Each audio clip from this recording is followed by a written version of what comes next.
Bonjour tout le monde. Ça va bien aujourd'hui? Vous m'écoutez bien?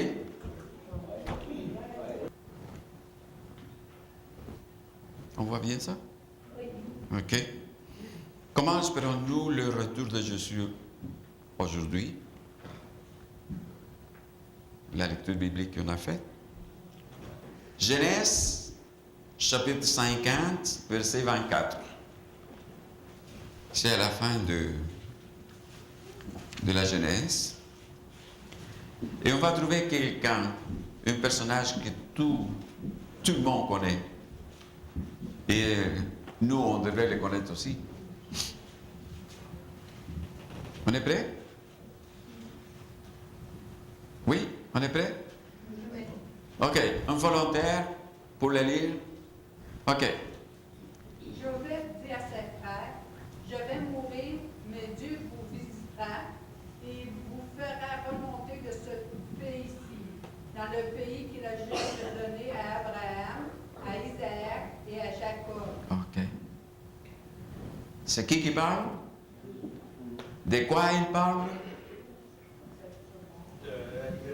Qu'il va mourir, que le Seigneur il va visiter le peuple d'Israël et qu'il le va faire sortir de là pour le mettre ailleurs. C'est qui? Non, c'est quoi là? Ils sont présentement en Égypte. Et ils vont aller où? À la terre promise. D'accord? OK. Où était Joseph? Joseph était là. Quelque part de ce côté-là. C'est là qui était la siège social du gouvernement de l'Égypte. dans ce moment de l'histoire. Bon, c'est bien ça? Mais comment est-ce qu'ils sont arrivés en Égypte? Pourquoi est-ce qu'ils sont là en ce moment? Ok, on va voir cela dans Genèse, encore la Genèse, chapitre 12, versets 1 à 5.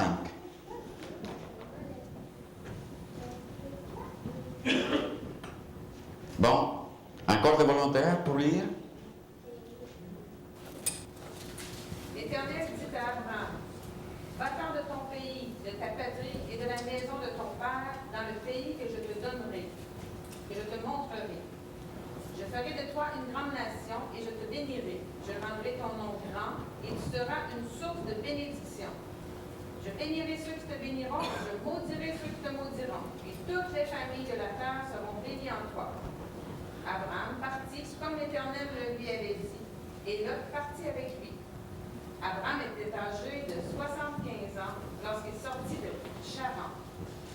Abraham prit Sarai, sa femme, et Lot, fils de son frère, avec tous les biens qu'il possédait et les serviteurs qu'ils avaient acquis à Charan. Ok, on arrête là. Encore une fois, Abraham, il habitait à peu près ici. Ça, c'était la terre des Babyloniens.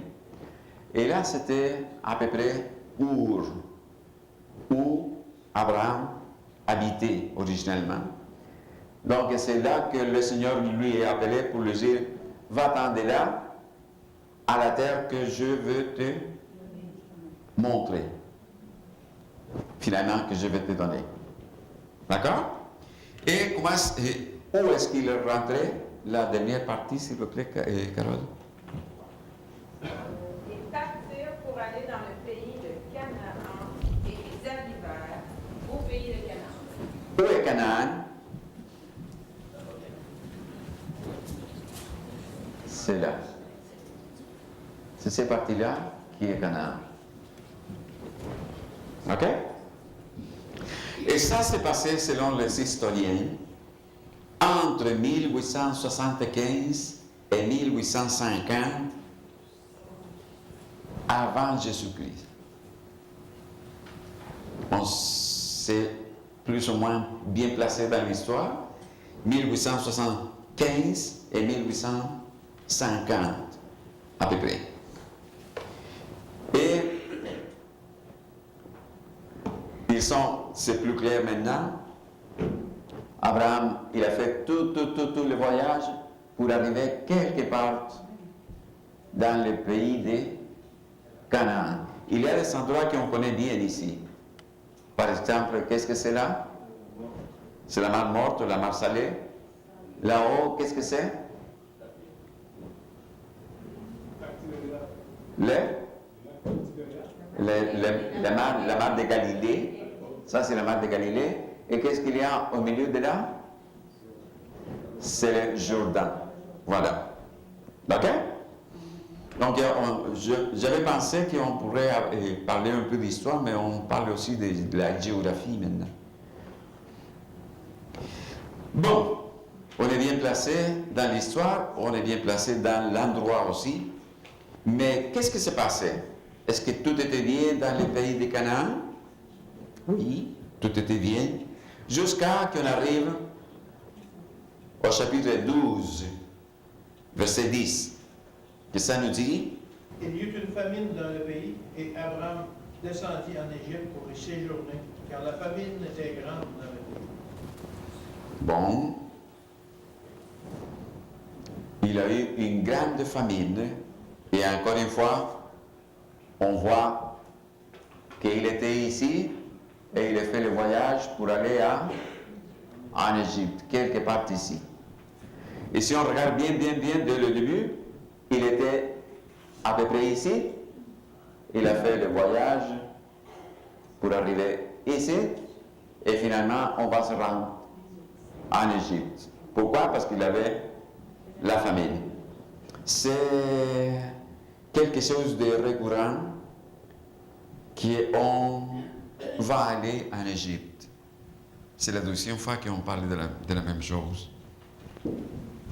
Bon, il était en Égypte, tout était bien, et c'est cela ce qu'on dit la Bible, tout était bien, mais il arrive quelque chose qui fait en sorte que Abraham, il bouge encore une fois. Qu'est-ce qui s'est passé? Vous vous rappelez de l'histoire? Vous vous souvenez bien de ça? Qu'est-ce qui s'est passé? Ok. Abraham, il était marié avec Sarai. Sarai était une très très très belle femme. Donc, ils sont accordé une façon de tromper un peu les gens de l'Égypte afin de ne pas faire mourir Abraham à cause de la beauté de sa femme. Et qu'est-ce qui s'est passé? Il arrive en Égypte et le sapeur du Pharaon, ils ont regardé Dame, ils ont vu qu'elle était belle et qu'est-ce qu'ils ont fait? Ils l'ont pris, ils l'ont amené à la maison du Pharaon et Pharaon il a dit, c'est toi ma femme préférée maintenant. Et à cause de cela, qu'est-ce qui arrive à Abraham? Quelque chose de spécial. Pharaon, il traita bien Abraham à cause d'elle, à cause de Sarai. Et Abraham reçut des brebis, des bœufs, des ânes, des serviteurs et des servantes, des ânesses et des chameaux. Ça veut dire qu'il a reçu beaucoup de biens en ce moment-là. Tout était bien. Abraham était plus riche qu'avant, mais il avait plus de femmes. Et voilà un problème. Comment est-ce qu'il allait rescaper sa femme de la maison du Pharaon? Est-ce qu'il a fait quelque chose? Non. C'est le Seigneur qui agit. Et qu'est-ce que le Seigneur lui a fait? Mais l'Éternel frappa de grandes plaies Pharaon et sa maison au sujet de Sarai, femme d'Abraham. Alors Pharaon appelle Abraham et dit, qu'est-ce que tu m'as fait? Hein? Pourquoi ne m'as-tu pas déclaré que c'était ta femme? Et pourquoi tu m'as dit que c'était juste ta sœur? Donc maintenant, prends ta femme. Je te la redonne. Mais toi et tout ce que tu as, va-t'en. Et il ordonna ces gens de les renvoyer, lui et sa femme, avec tout ce qui lui appartenait. C'est une curieuse façon de sortir plus riche. Hein? Curieuse façon. Donc, si on continue à lire le chapitre 13, verset 1 dit, Abraham remonta d'Égypte vers le midi. Dans ma Bible, l'espagnol dit qu'Abraham, il va vers le Negev. Le Negev, c'est là, c'est parti ici, que c'est juste à côté de l'Égypte, et il va s'établir quelque part dans le désert du Negev. D'accord? Mais c'est toujours entre l'Égypte et Canaan, la terre promise. So, est-ce que il va s'établir là de façon permanente? Dans Genèse, le verset 3, ça nous dit une autre chose. Il dit, il dirigea ses marches du midi jusqu'à Bethel. So, on continue le voyage avec Abraham et on dit qu'il va s'établir où est Bethel? Ici. Ici. Donc, il venait à peu près d'ici, de l'Égypte. Il va tout traverser vers le Negev, ici en bas, si vous suivez la lumière. Et après, il va continuer pour s'établir ici, à Bethel. Et j'aimerais que vous vous rappeliez bien de cette image, parce qu'on va retourner après juste un mot. Donc, il s'établit ici, et qui va avec lui? Qui va avec lui? Il va, lui, avec tous ses serviteurs, toutes ses servantes, mais aussi, il va avec Lot. Lot, c'était son neveu. Mais Lot, il avait aussi des bétails, il avait sa famille, donc c'était une grande caravane qui marchait. Donc ils se sont établis là, tout était bien, pas de problème, mais, encore mais, qu'est-ce qui s'est passé? On continue à lire dans le chapitre 3 et 13, et il nous dit qu'il a eu un problème entre Lot et Abraham. C'est vrai ou pas? Oui, c'était le berger qui avait des problèmes. Et quel était vraiment le problème? Beaucoup de monde, mais pas assez de pâturage, pas assez d'eau pour tout le monde et pour tous les bétails. Donc, Abraham appelle son neveu, il lui dit, ok, maintenant on ne peut pas continuer tous ensemble, il faut qu'on se sépare. Donc, moi, je te donne l'opportunité de choisir qu'est-ce qui est bon pour toi et je vais m'en aller au sens contraire. Donc, fais ton choix. Et qu'est-ce que Lot il dit? On dit dans le verset 11, Lot choisit pour lui toute la plaine du Jourdain. Lot, il a choisi toute la plaine du Jourdain. Donc ici, c'est le Jourdain, il a pris toutes ces parties-là. Étant donné qu'il était quelque part par ici, à Bethel, Lot, il a fait ça, et Abraham, il a fait de l'autre côté. D'accord? C'est clair? Ils se sont séparés, et Lot, il est parti vers le Jourdain, et Abraham, il est parti au sens contraire. Et la Bible nous dit que c'est ainsi qu'ils se séparèrent l'un de l'autre. Abraham habita dans le pays de Canaan et Lot habita dans les villes de la plaine et dressa ses tentes jusqu'à Sodome. Les gens de Sodome étaient méchants et des grands pécheurs contre l'Éternel. Et l'Éternel dit à Abraham, après que Lot se fut séparé de lui, maintenant quelque chose d'intéressant. Qu'est-ce que c'est la chose la plus intéressante en ce moment pour Abraham? On continue à lire. Dis, lève les cieux et du lieu où tu es, regarde vers le nord. Où est le nord ici? Non. Ici à Saint-Georges. Où est le nord? Regarde vers le nord. Regarde vers le midi. Le midi, c'est le sud. Regarde vers le sud. Regarde vers... Où est l'Orient? Regarde vers l'Orient. Et regarde vers l'Occident. Ça veut dire, regarde dans toutes les directions. Et il dit, car tous les pays que tu vois, je le donnerai à toi et à ta prospérité. Pour toujours. Je rendrai ta postérité comme la poussière de la terre, en sorte que si quelqu'un peut compter la poussière de la terre, ta postérité aussi sera comptée. Est-ce que ça c'est possible? Pas du tout. Donc, qu'est-ce qu'Abraham il a eu?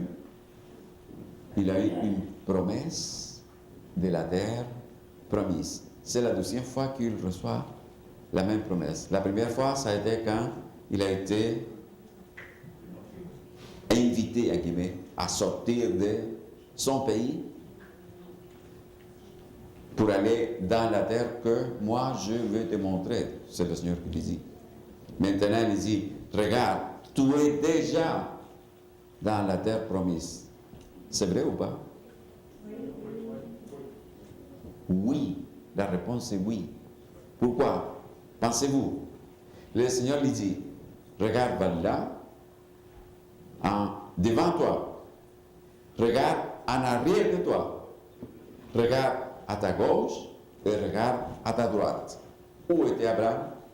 Au milieu. Et tout ce que tu vois, c'est à toi. Il était dans la terre promise? Oui, il avait déjà reçu ce que le Seigneur l'avait promis avant, et maintenant il est ratifié la promesse à Abraham. Abraham, il habite là jusqu'au moment de sa mort, et lui il est enterré quelque part par ici, entre Bethel et Haï, dans un endroit qui s'appelle Macpéla, la caverne de Macpéla, où elle était aussi enterrée, sa femme Sarai. Donc Abraham, il a vécu dans la terre promise jusqu'à la mort. Et bien, tout est correct, excellent, mais est-ce que si on arrête là, on est content, on est correct, on est bien? Non, parce que l'histoire continue. Et comment est-ce que l'histoire continue? L'histoire continue dans Genèse 42 plutôt.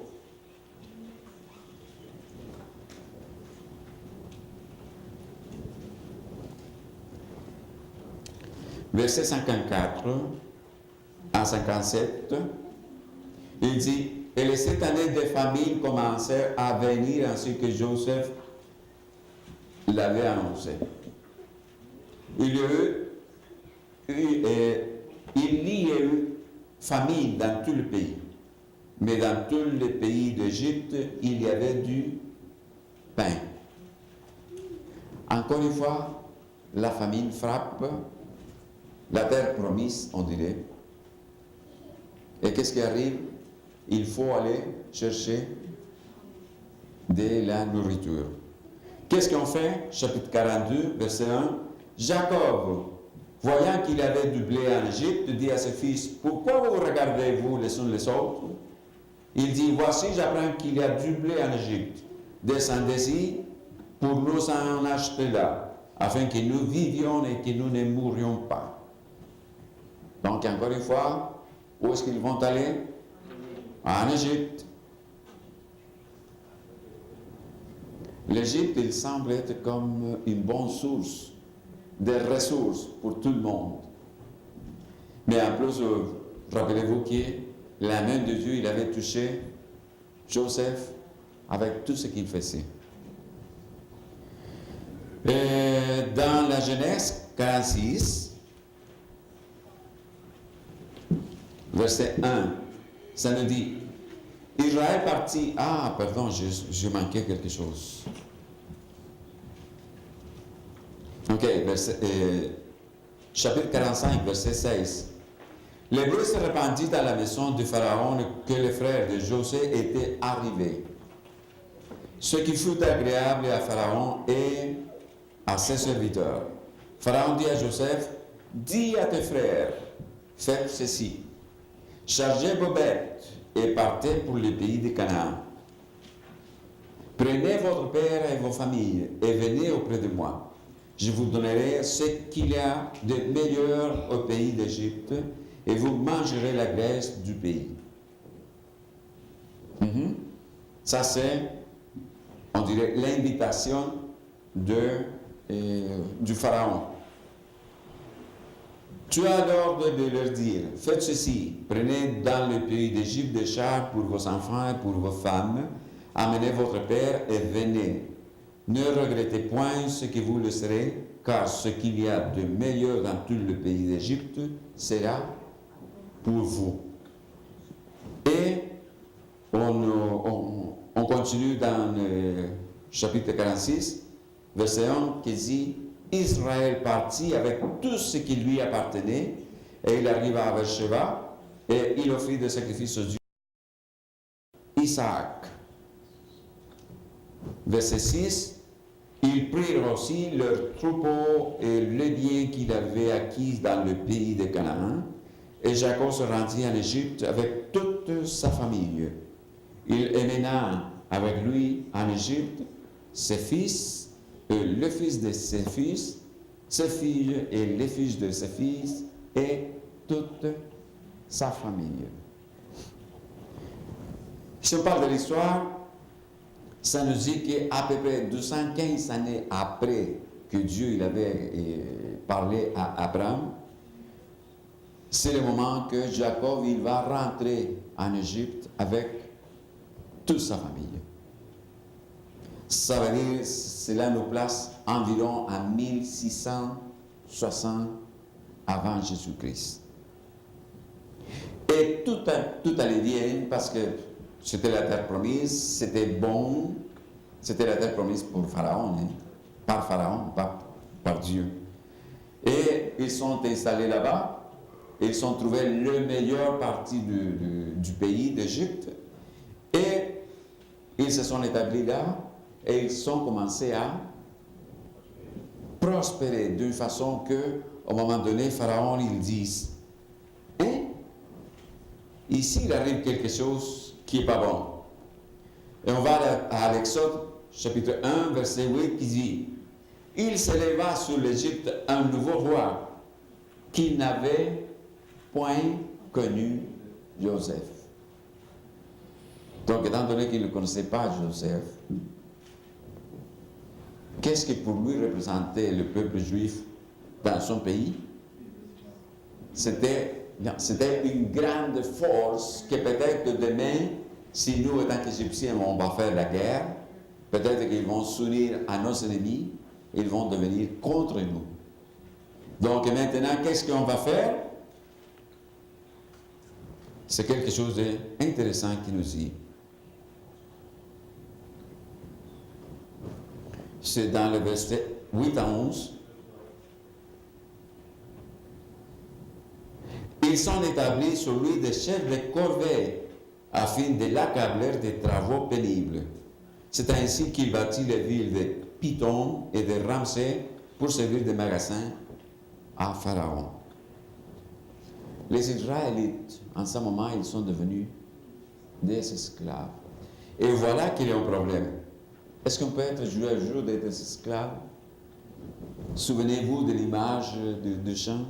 Est-ce qu'il avait de la joie? Il avait plutôt il avait des soupirs, il avait des désespoirs. C'est là le problème qu'il y avait. Et c'est là ce que s'est passé avec le peuple juif.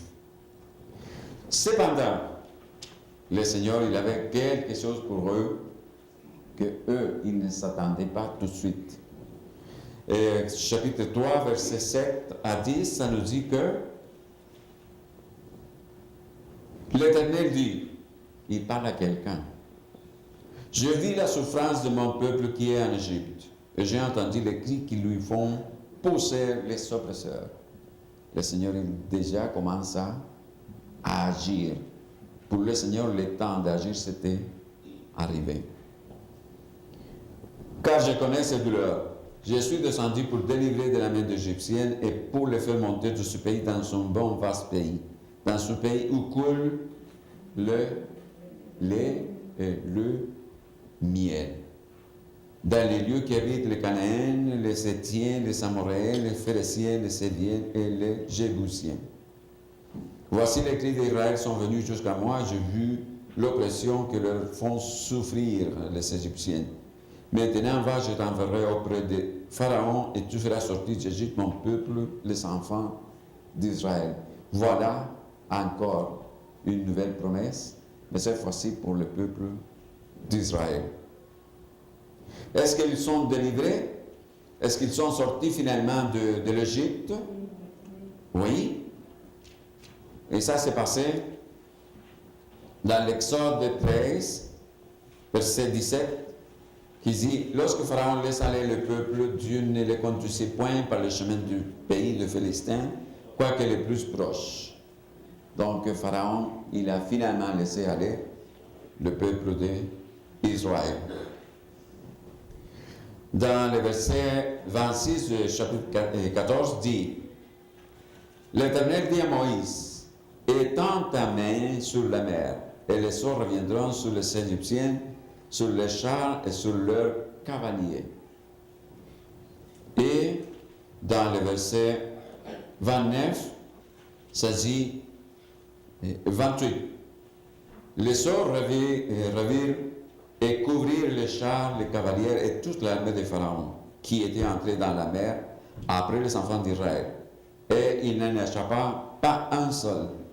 Mais les enfants d'Israël marchèrent à sec au milieu de la mer, et les eaux formaient comme une muraille à leur droite et à leur gauche. Donc, ils ont eu ce qu'il avait été promis au moment donné. Voilà, c'est l'histoire. Mais aujourd'hui, qu'est-ce qu'il arrive à nous? Qui sommes-nous? Comment est-ce que nous sommes maintenant? Est-ce que nous sommes libres?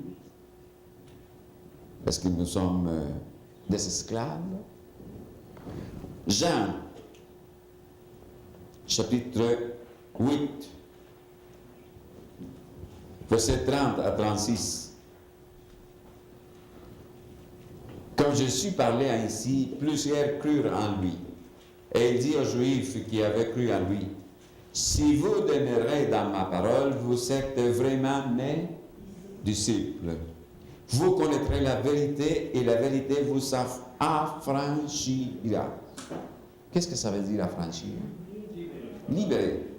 Mais les Juifs qui étaient avec lui, ils dirent, « Nous sommes la postérité d'Abraham et nous ne fûmes jamais esclaves de personne. » Comment tu dis, vous serez libres? Et en vérité, je vous le dis, répliqua Jésus, quiconque se livre au péché est esclave du péché. Nous sommes libres ou nous sommes des esclaves? Jésus lui-même, il dit que nous sommes des esclaves du péché. Serons-nous, est-ce que nous serons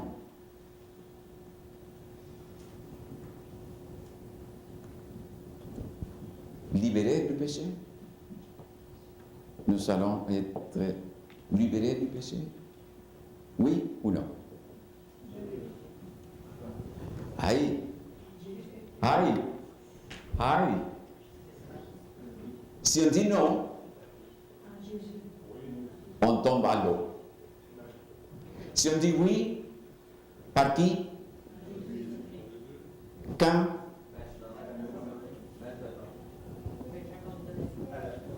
Quand? Quand? Non. Non, c'est pas maintenant. Hein? Non. Quand Jésus est mort dans la croix, nous avons été libérés. D'accord? C'est la mort de Jésus qui nous libère. Et ça, c'est une autre chose, parler de la salut. Est-ce que je suis sauve? Si je crois en Jésus, oui. Si j'ai cru hier, j'étais sauvé hier. Si je crois demain, c'est demain que je serai sauvé. Mais j'étais libéré du péché? Oui. Quand Jésus, lui, il est mort. Qu'attendons-nous maintenant? Qu'attendons-nous maintenant? Ça veut dire, mais on est déjà libéré. L'achèvement de la délivrance. Ça veut dire que ce soit quelque chose de réel pour nous. D'accord? Qu'est-ce que ça veut dire cela? On continue à lire Jean 14, 1 à 4. Je pense que vous le connaissez bien, cela. Je le connais très bien, mais en espagnol. Excuse-moi. Que votre cœur ne se trouble point. Croyez en Dieu, croyez en moi. Il y a plusieurs demeures dans la maison de mon Père. Si cela n'était pas, je vous l'aurais dit. Je vais vous préparer une place. Et lorsque je m'en serai allé et que je vous aurai préparé une place, moi, je reviendrai pour vous prendre avec moi, afin que où là je serai, vous soyez aussi avec moi. C'est cela ce que nous attendons. Ça veut dire l'achèvement de la délivrance. Dans 2 Pierre 3,9, nous avons une autre partie.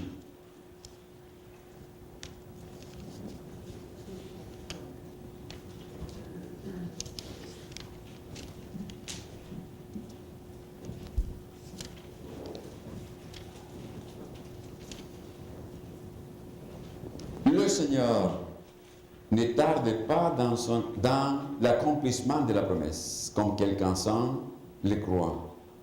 Mais il use de patience envers vous, ne voulant pas qu'aucun périsse, mais voulant que tous arrivent à la repentance. Ça, c'est un message pour nous aussi. Hein? Nous qui avons été libérés du péché, mais le Seigneur, il attend que nous nous repentons aussi. 1 Thessaloniciens 4,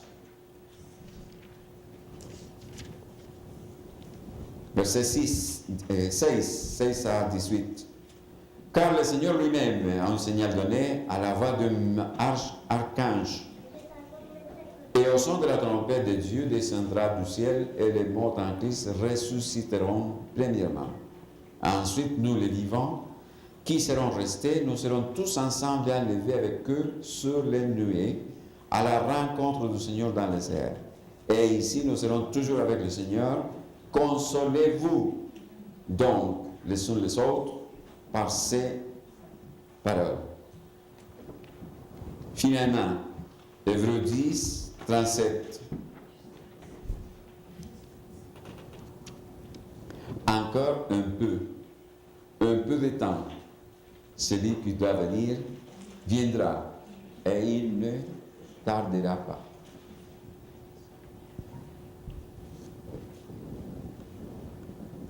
Comment espérons-nous le retour de Jésus? Ou plutôt comme nous devrions attendre le Seigneur Jésus. En Judas, verset 20 à 23. Pour vous, bien-aimés, vous édifiant vous-même sur votre très sainte foi et priant par le Saint-Esprit, maintenez-vous dans l'amour de Dieu, en attendant la miséricorde de notre Seigneur Jésus-Christ pour la vie éternelle. Reprenez les sons, ceux qui contestent, sauvez d'autres en les arrachant du feu. Et pour d'autres encore, ayez une pitié mêlée de crainte, haïssant jusqu'à la tunique souillée par la chair. Or, c'est lui qui peut vous préserver de toute chute et vous faire paraître devant sa gloire irrépréhensible et dans l'allégresse. À Dieu seul, notre Sauveur, par Jésus-Christ notre Seigneur, soit gloire, majesté, force et puissance, dès avant tous les temps et maintenant et dans tous les siècles.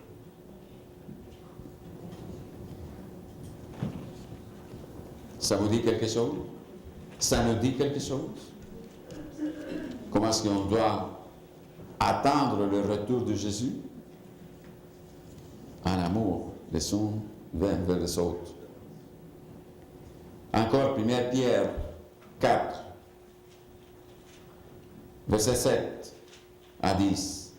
La fin de toutes choses est proche. Soyons donc sages et sobres pour vaquer à la prière.